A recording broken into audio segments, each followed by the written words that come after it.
Olá, boa tarde. Segunda-feira, 26 de agosto, última semana do mês. A Comissão Parlamentar de Inquérito, que vai investigar as falhas nos serviços de telefonia móvel, fixa e internet no Amazonas, se reuniu na manhã desta segunda-feira para definir os procedimentos que serão adotados nas investigações.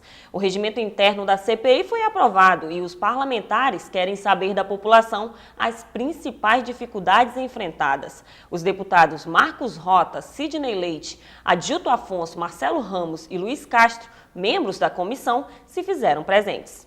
E o presidente da Assembleia Legislativa, Josué Neto, fará na tarde de hoje a entrega simbólica da primeira página de uma Câmara Municipal do interior, abrigada no portal da Alean. A pioneira será a Câmara de Manacapuru. Outros 10 municípios, Manaquiri, Careiro da Várzea, Careiro Castanho, Altazes, Silves, Itapiranga, Rio Preto da Eva, Iranduba, Presidente Figueiredo e Novo Airão também estão prestes a receber seus sites.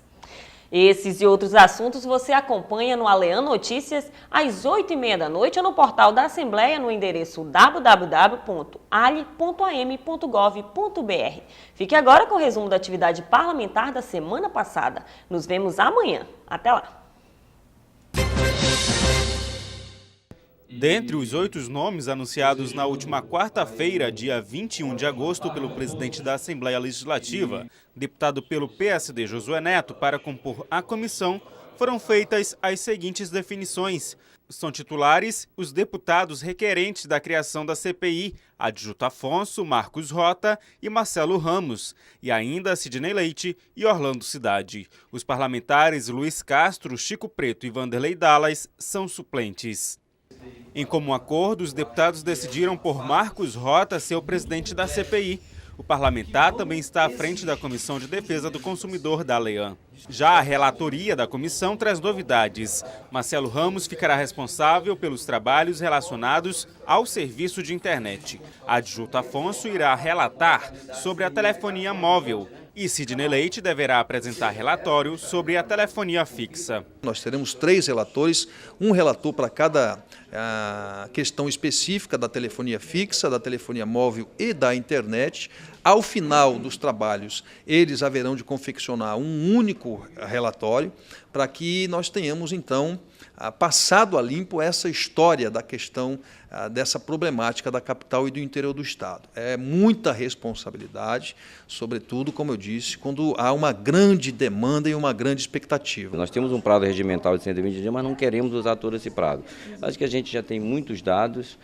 Esperamos que a população se manifeste com os canais, através dos canais que a gente vai colocar à disposição, e que a gente possa, o mais rápido possível, ter um diagnóstico, né, de como funciona a telefonia, não só a móvel que eu vou relatar, mas a fixa, a internet, e a gente possa mostrar para a sociedade as falhas que existem no sistema.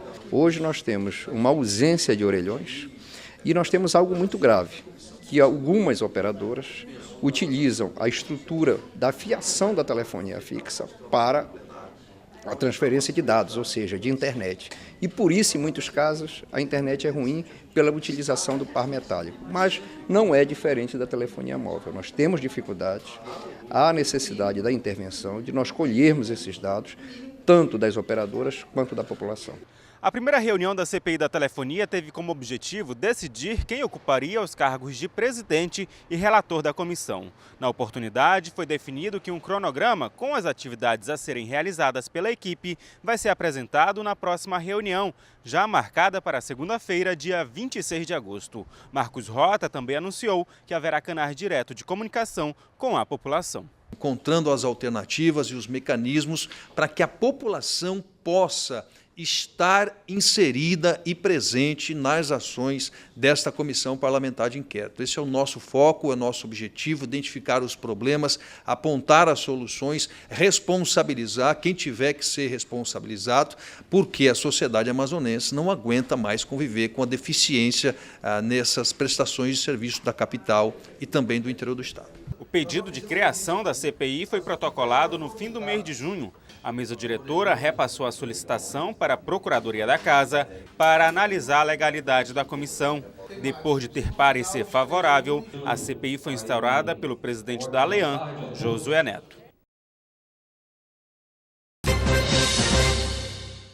deputado Marco Antônio Chico Preto usou a tribuna para explicar aos parlamentares o teor de um projeto de lei que pretende facilitar o acesso de moradores de comunidades distantes ao serviço de telefonia. Chico Preto se inspirou em uma lei que é aplicada no estado do Espírito Santo, que concede crédito tributário relativo ao Imposto sobre Circulação de Mercadorias e Serviços para as empresas que aceitem instalar antenas em locais estratégicos, mas que normalmente não seriam atendidos pelo serviço. O projeto que apresento, ele pretende trocar ICMS numa forma de fomento para que as empresas de celular que queiram se habilitar possam colocar antenas de celular em comunidades rurais do interior do estado do Amazonas e não nas sedes municipais, comunidades que, segundo o olhar do governo, são comunidades estratégicas e que precisam estar integradas dentro dessa lógica de telecomunicação. Diversos parlamentares comentaram o teor do projeto.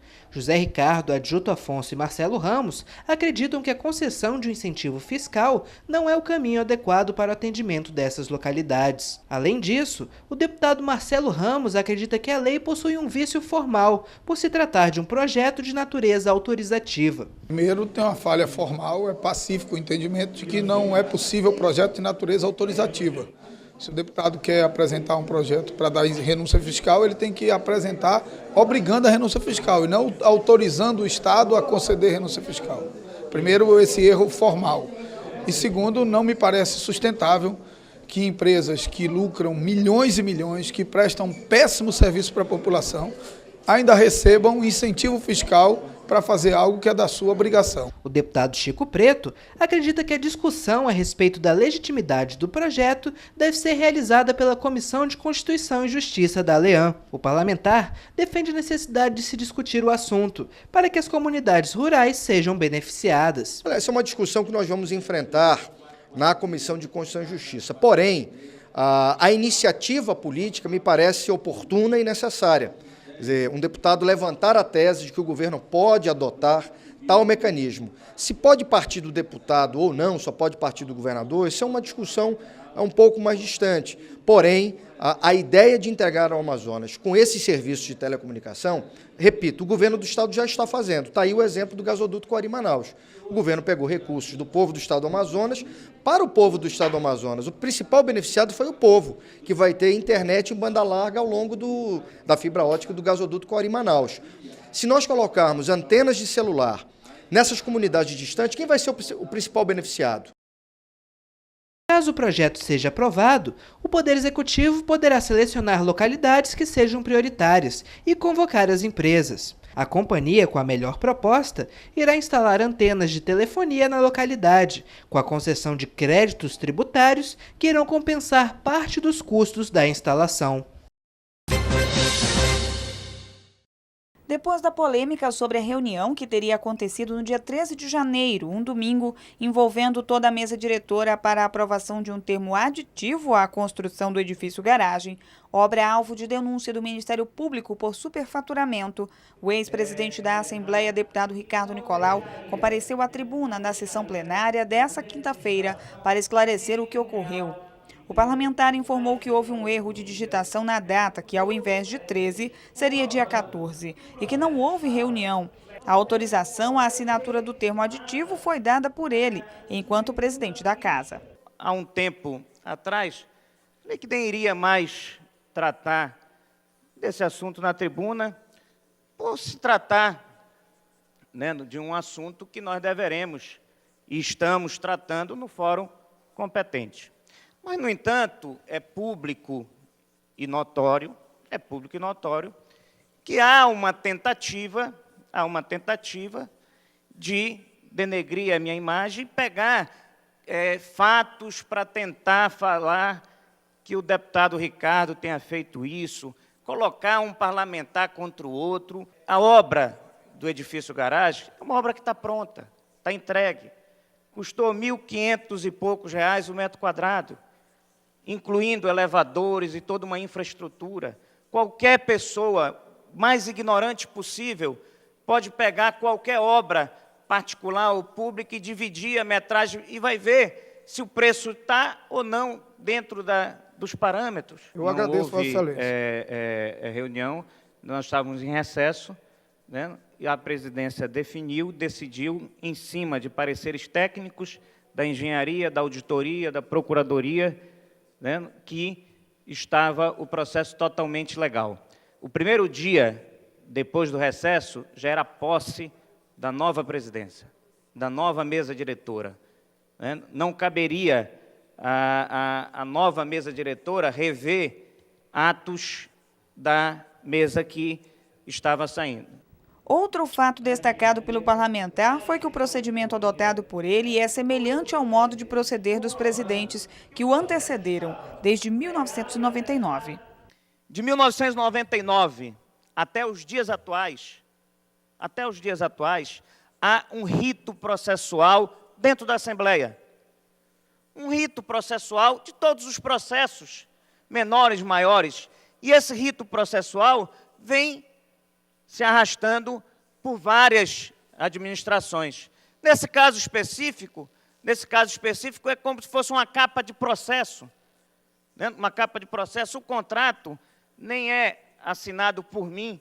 O deputado Marcos Rota questionou o ex-presidente, lamentando que ele não tenha comparecido antes àquela tribuna para prestar os esclarecimentos necessários, o que teria poupado muita polêmica. Primeiro, dizer ao ex-presidente que se ele tivesse utilizado a tribuna antes, talvez a questão não chegasse onde chegou e não se avolumasse da maneira que se avolumou. Creio que Vossa Excelência pecou nesta condição. Se Vossa Excelência vem à tribuna na terça-feira, expõe esses fatos, Vossa Excelência evitaria, inclusive, o constrangimento dos demais membros da mesa diretora. Acho que Vossa Excelência pecou, e no dia que Vossa Excelência foi para a primeira vez atacar o jornal que publicou a denúncia, eu disse a Vossa Excelência: deputado, não faça isso.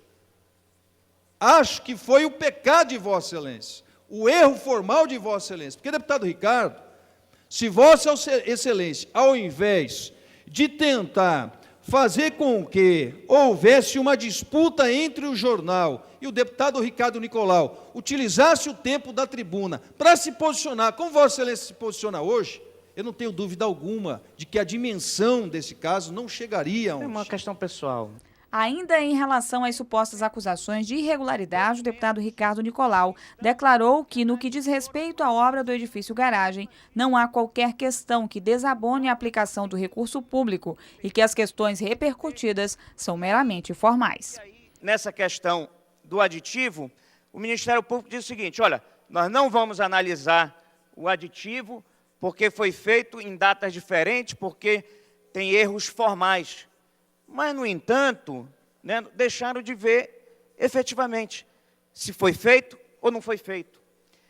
Obra é muito questionada, mas ela é muito fácil de ser vista. É muito fácil, porque ela é física. Ou fez ou não fez. Ou tem a medida correta ou não tem. Ou existe a lâmpada ou não existe. Agora, querer pegar questões formais, né, erros processuais que podem existir para dizer que há superfaturamento, para dizer que há dolo, que há má-fé, aí é brincadeira.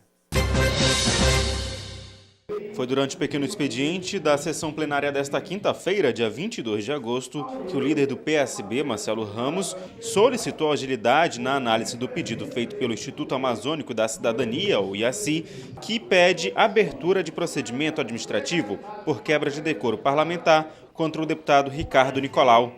Segundo Marcelo Ramos, o trâmite do requerimento do IACI não está sendo conduzido da maneira correta. Quem dá a última palavra sobre constitucionalidade, cumprimento de regimento e trâmite processual na Casa é a Comissão de Constituição e Justiça. Portanto, não tem cabimento que a Comissão de Constituição e Justiça tome uma decisão e que a mesa diretora sujeite essa decisão à Procuradoria e mude a decisão da CCJ com base no parecer da Procuradoria. O deputado Davi Almeida, presidente da Comissão de Constituição, Justiça e Redação do Legislativo Estadual, CCJ, discordou. O parlamentar argumenta que a comissão está trabalhando para que o procedimento cumpra o rito e a legalidade exigidos em regimento. O IACI protocolou o requerimento no dia 12 de julho, a partir de denúncias do Ministério Público contra o ex-presidente da Aleam de possíveis irregularidades quanto às obras do edifício garagem.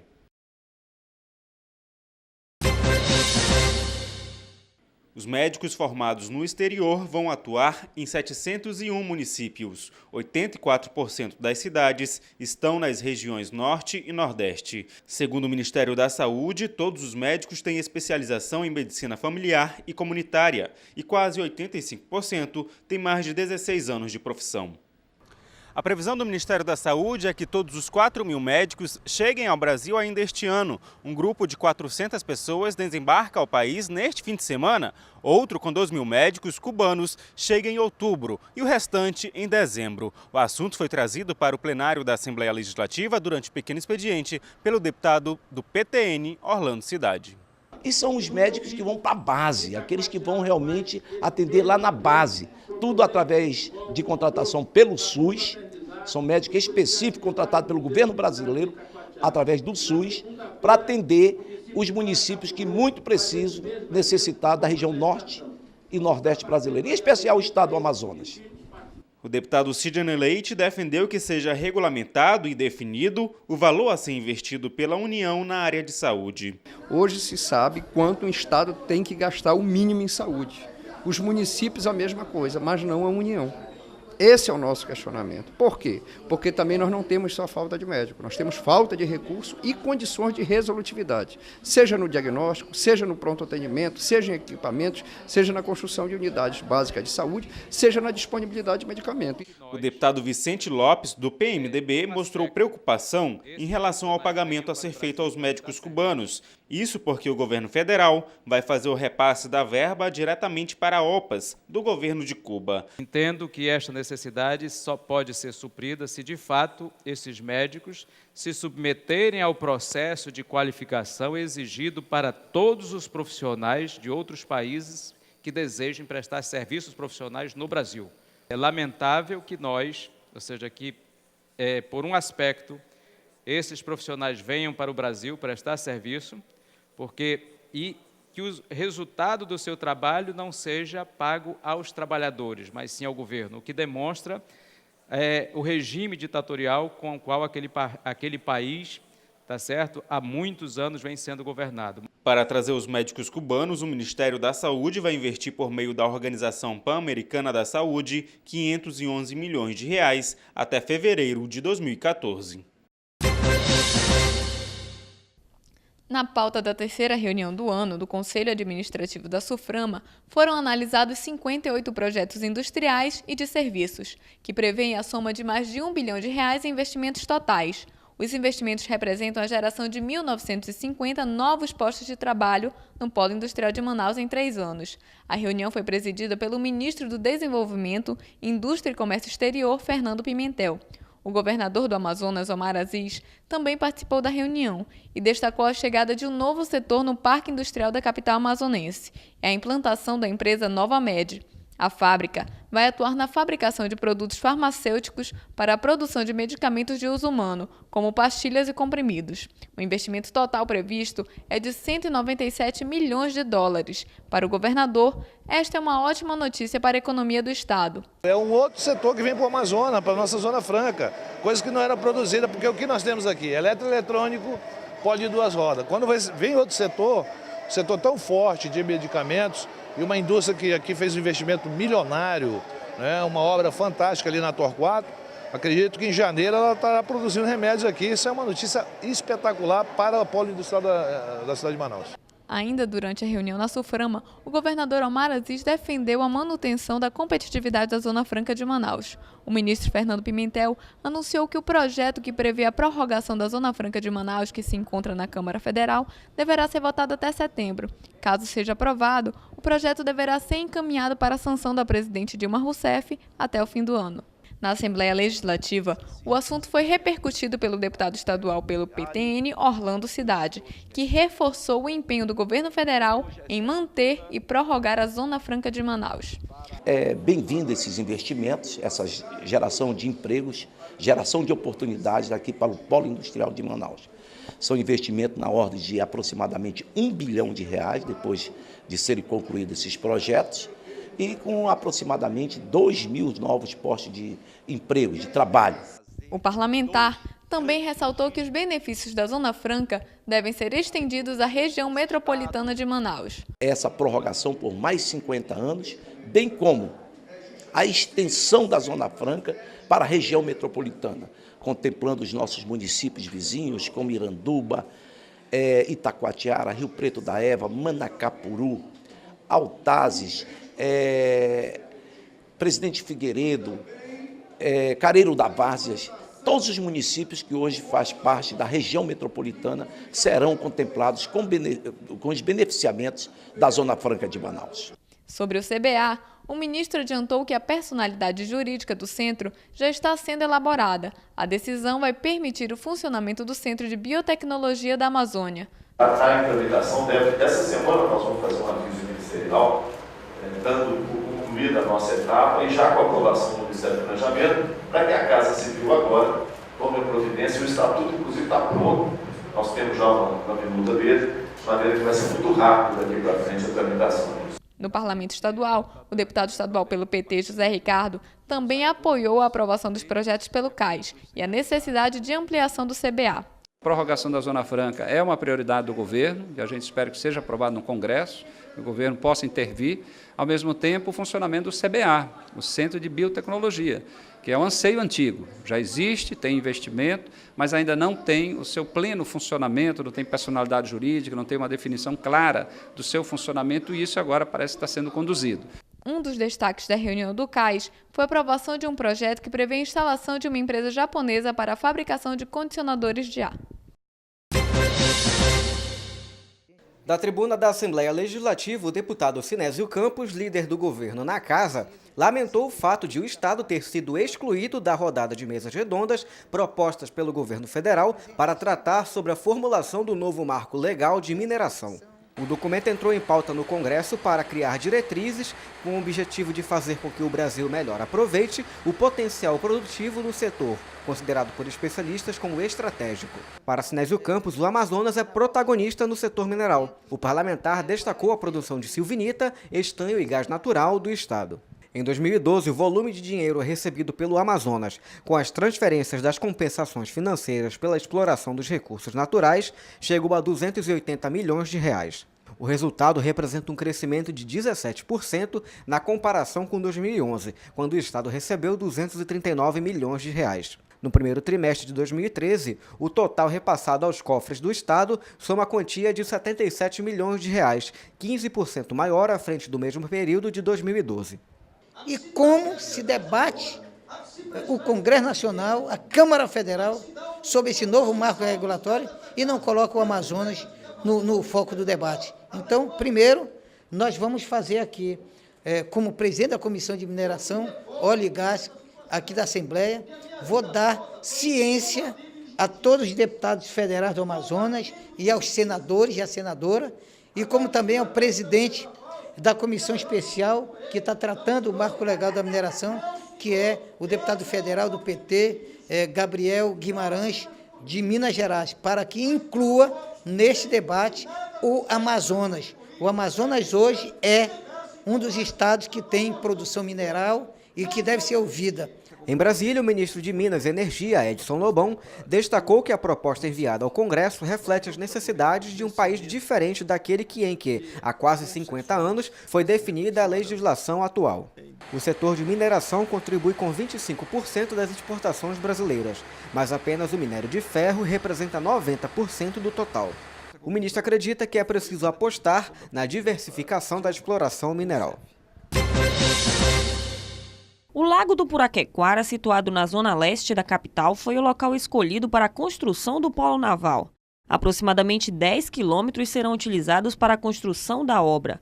O processo estava ocorrendo dentro do cronograma estipulado, mas um problema paralisou as obras. Pelo menos 19 comunidades próximas à área reclamaram a falta de notificação sobre a construção e, temendo ficar desabrigados, acionaram o Ministério Público. Sentir assim, aquela firmeza assim, que a gente pode continuar ali, pode produzir, pode morar, pode até trabalhar lá sem ter que sair de lá, né? Porque o nosso medo, assim, a nossa coisa é sair de lá, né? Ir para onde? Para esclarecer as dúvidas dos moradores quanto ao projeto e dar continuidade na implantação, o presidente da Comissão de Geodiversidade, Minas, Gás e Energia da Alean, Sinésio Campos, realizou uma audiência pública no intuito de explicar aos interessados de que forma se dará a realocação das famílias. Foi o que destacou Matheus Araújo, presidente do Sind Naval, que participou do encontro. O projeto do Polo Naval ele é um projeto includente, socialmente includente. Ou seja, o morador que mora lá há 20, 30, 40 anos, ele está no caminho do estaleiro,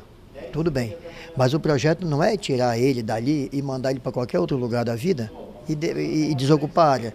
O projeto, através do BNDES, na inclusão social, de todos os moradores que estiverem dentro da rota do Polo Naval, serão apenas removidos daquele lugar, aonde vai ser um possível estaleiro, para uma outra área dentro do Polo Naval, onde ele vai poder produzir, onde ele vai poder estudar, porque vai ter escolas, vai ter todo um profissionalismo para preparar aquela mão de obra, possível mão de obra que tem lá no setor, para fazer com que essas pessoas que não puderem produzir alimento, mas possam ser aproveitado profissionalmente nos estaleiros. Para o deputado Sinésio, é fundamental esclarecer a importância do novo modelo de desenvolvimento econômico na geração de emprego e renda. Nós continuamos fazendo aqui toda uma defesa desse setor e, ao mesmo tempo, conversando com os ribeirinhos, com as pessoas que moram naquela área, para que possa compreender a importância de termos junto o polo industrial de Manaus, de eletroeletrônicos,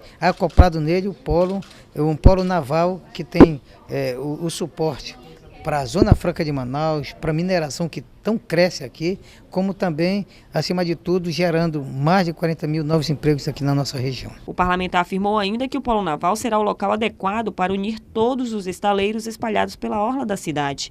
Além disso, o setor irá garantir a renovação da frota de barcos que navegam pelos rios do Amazonas. De acordo com o presidente da Comissão dos Portos da Assembleia Legislativa, deputado Cabo Maciel, o superintendente regional do Departamento Nacional de Infraestrutura do Transporte, Fábio Galvão, anunciou que o projeto de orçamento para a construção do porto da comunidade Vila Amazônia, localizada no município de Parintins, já está sendo elaborado. Deverão ser liberados recursos na ordem de 18 milhões de reais para realizar a obra. O parlamentar explica como está o andamento do projeto. Esse projeto, essa demanda, através do DENIT, já está na diretoria de infraestrutura aquaviária, que é um setor do DENIT em Brasília, onde está sendo confeccionado todo esse projeto e vai ser orçamentado de 15 a 18 milhões a construção de um porto novo para a Vila Amazônia. De acordo com o parlamentar, é necessária a construção do novo porto, pois o local não tem como escoar a produção via estrada. Através desse porto, Parintins ganha, a sua economia aquece, porque tem como escoar toda a produção da Vila Amazônia, tem como dar suporte ao município de Parintins, já que Parintins hoje tem um porto muito bom, está em funcionamento, e aquela população ali, acima de 12 mil habitantes, vive essa necessidade de não ter um porto para escoar essa produção. Mas além dessa ação realizada pela Comissão dos Portos, o líder do governo na Assembleia, deputado Sinésio Campos, está intermediando a liberação do porto de Beruri. O parlamentar, juntamente com o prefeito e vereadores do município, se reuniu com o superintendente da administração de hidrovias da Amazônia Ocidental, Sabá Reis, para tratar sobre o assunto. O gestor da AIMOC garantiu que falta apenas mais uma vistoria a ser realizada pela Marinha do Brasil para que o porto possa ser liberado à população. O deputado Luiz Castro já havia entrado com representação na Controladoria Geral da União e no Tribunal de Contas da União. Com mais uma ação, desta vez no Ministério Público Federal, o parlamentar volta a cobrar esclarecimentos sobre o desmoronamento ocorrido na orla de Eirunepé. A situação foi verificada em visita a municípios da calha do rio Juruá. Em Itamaraty, cidade vizinha a Eirunepé, o novo porto também teve parte da estrutura desmoronada.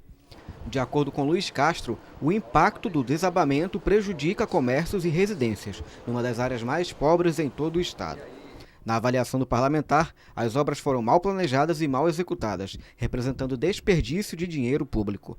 Uma obra caríssima, com recursos públicos federais, e toda jogada por terra, para não dizer jogada por terra, jogada dentro do rio Juruá, porque está desabando para dentro do rio. Nós não podemos deixar que isso continue a acontecer. Dinheiro público precioso numa região do estado pobre, distante, com alto custo e logística, com altas necessidades de investimento em infraestrutura. O procurador da República explica o procedimento a partir de agora. Com um protocolo, né, esse tipo de representação e todas as demais, elas passam por uma triagem para sabermos qual que é a área específica que corresponde, né, à representação. Se houver mais de um procurador, há uma distribuição entre os procuradores, né, de forma, na verdade, é um sorteio. E aí, a partir desse momento, o procurador recebendo as notícias do fato, ele vai tomar as providências que ele entender cabíveis. O deputado Luiz Castro lembrou ainda que a empresa contratada para realizar a obra é responsável pelos problemas que venham a ocorrer no prazo de 5 anos. A audiência pública proposta pelo deputado estadual Wilson Lisboa debateu questões ligadas à Corregedoria de Segurança Pública. Já na Casa Civil, um projeto de lei de autoria do deputado Wilson Lisboa que prevê alterações na Lei 304 de 2007, que criou a Corregedoria. Essa primeira reunião, ela serviu para oportunizar esse novo olhar sobre a lei da Corregedoria, que todos precisamos para que ela reflita melhor a relação entre o controle da polícia para contribuir com a segurança pública. Para a representante da Secretaria de Segurança Pública, a audiência ampliou os debates e possibilitou a integração entre os diversos órgãos de segurança no Estado. Sem dúvida, a audiência ela é imprescindível para que haja essa discussão, haja essa integração. A Secretaria de Segurança aqui, ela está à disposição para que participe, para que colabore no que for possível, posto que o sistema ele é feito de vários órgãos. E a Secretaria de Segurança ela está no topo, fazendo com que haja essa integralização. Júlio César, corregedor da Secretaria de Segurança, enfatizou que a nova lei da Corregedoria deverá prever o tempo mínimo dos policiais na Corregedoria e também o tempo em exercício na atividade meio, antes que os militares voltem a atuar nas ruas. Como a previsão não abre pontos digamos assim, alternativos para que possa o policial, o servidor, retornar ao seu órgão de origem e ficar na atividade meio, não abre nem a forma facultativa que ele possa optar e não abre também o tempo mínimo de exercício na corregedoria. Está meio, digamos assim, obscuro esse ponto e a nova lei, o novo projeto de lei, ele prevê já algumas mudanças pontuais. O presidente do Sindicato dos Policiais Civis do Amazonas cobrou que o projeto de lei que tramita na Casa Civil deveria ter sido discutido com a categoria antes de ser encaminhado ao governo. A reunião foi bastante produtiva, que nós discutimos aí a ida do projeto de lei para a Casa Civil, que não foi discutido com as bases, com os representantes de classe. Isso com certeza ia trazer uma grande satisfação nas bases, onde você manda um projeto de lei sem ouvir aquelas pessoas que realmente são afetadas pelo projeto. Então ficou acertado que nós nos reuniremos de novo para debatermos mais o projeto e, consequentemente, ele irá já com um consenso de todos. O deputado estadual pelo PR, Cabo Maciel, salientou que a partir da realização de audiências públicas poderá ser elaborada uma nova lei que reformule a corregedoria e que deverá contar com o aval de todas as entidades de classe ligadas ao setor. A Lei 3278 ela trata de algumas mudanças dentro da corregedoria, mas dentro é um projeto, um requerimento do deputado Wilson Lisboa, mas essa lei ela já foi elaborada por uma equipe de membros da corregedoria encaminhada à Casa Civil. E na audiência pública a gente faz uma série de abordagens onde a gente colhe as informações de que o sindicato e as associações representativas da Polícia Civil e da Polícia Militar não foram convidados para a elaboração dessa lei. Ou seja, para nós ela não tem validade. Ela não tem validade porque não tem um aval das representações da categoria. Uma nova audiência deverá ser realizada na Casa Legislativa para dar continuidade ao debate. O novo portal da Assembleia, que foi lançado no dia 15 de agosto, possui layout e visual mais modernos. Uma das novidades também é o acompanhamento dos votos proferidos pelos parlamentares em tempo real, o que permite total transparência no acompanhamento do mandato parlamentar, já que desde o primeiro semestre de 2013, o voto secreto foi extinto pela Casa Legislativa. Esta ferramenta, que talvez seja a única do Brasil, deputado